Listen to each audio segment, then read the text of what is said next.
సాలూరులోని బేతేలు ప్రార్థనా మందిరంలో semi Christmas వేడుకలను ఘనంగా నిర్వహించారు. బేతేలు ప్రార్థనా మందిరం రెవరెండ్ వై ప్రభుదాస్ ఆధ్వర్యంలో ఈ కార్యక్రమాన్ని నిర్వహించడం జరుగుతుంది. ముఖ్య ప్రసంగికులు జయకుమార్ మరియు అనుభవం కలిగిన కొందరు పాస్టర్ల ఆధ్వర్యంలో ఈ కార్యక్రమం నిర్వహించడం జరిగింది. ఈ కార్యక్రమంలో కేక్ కటింగ్, క్యాండిల్ సర్వీస్ మరియు నిర్వహించడం జరిగింది. మరియు సంఘస్థులు, యవనస్తులు ఈ కార్యక్రమాన్ని ఎంతో ఘనంగా నిర్వహించారని సంఘ కాపర్లు తెలిపారు. ఆయత్తపరచండి, సంతోష క్రిస్మస్ను ప్రతి బిడ్డ అనుభవించులాగున కృప కృమ్మరించండి. యేసు నామమున మిక్కిలి వినయంతో ప్రతిమాలి ప్రార్థించుకొనుచున్నాము.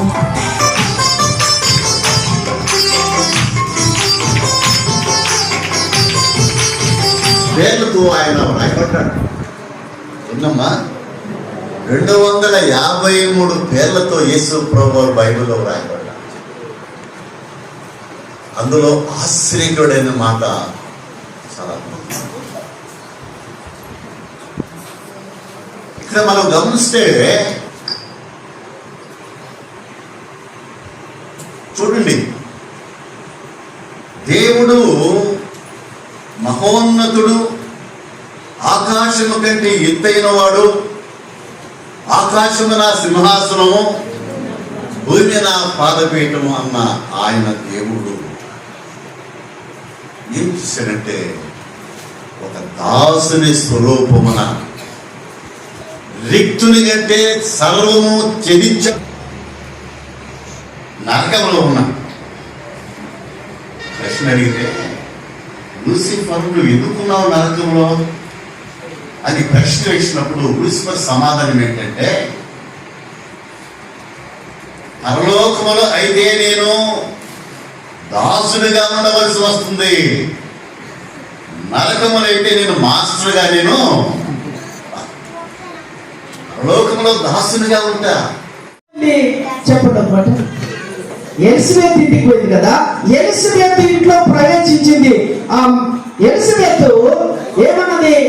నా ప్రభు తల్లి నా ఎద్దకు వచ్చుట నాకు ఏలాగు ప్రాప్తించెను అంటదన్నమాట. స్త్రీలలో అందరిలో నీవు ఆశీర్వదించబడిన దానిలో ఇంకా నీకంటే ఆశీర్వదించబడిన వాళ్ళు లేరు అనేది కదా.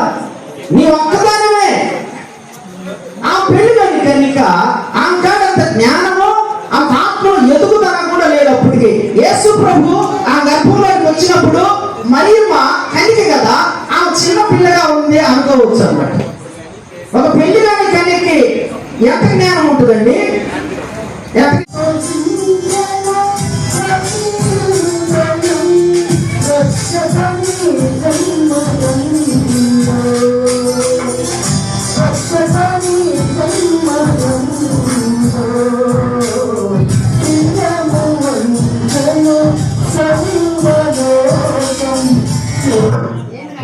ఆశ్చర్యకరమైన వెలుగులోనికి పిలిచాడు.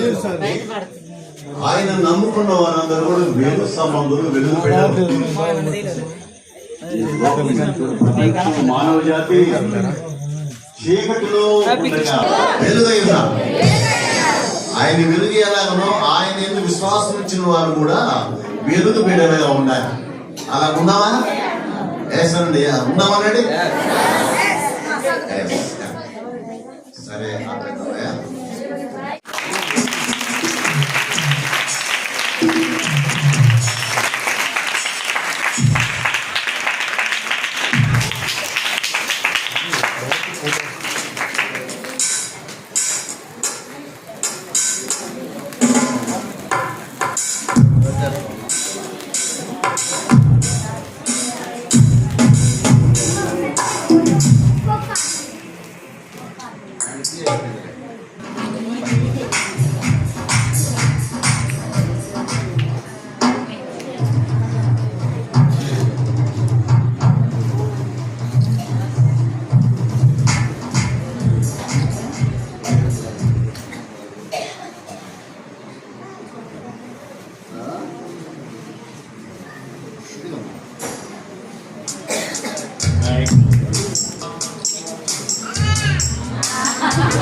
ఇండియా కూర్చో.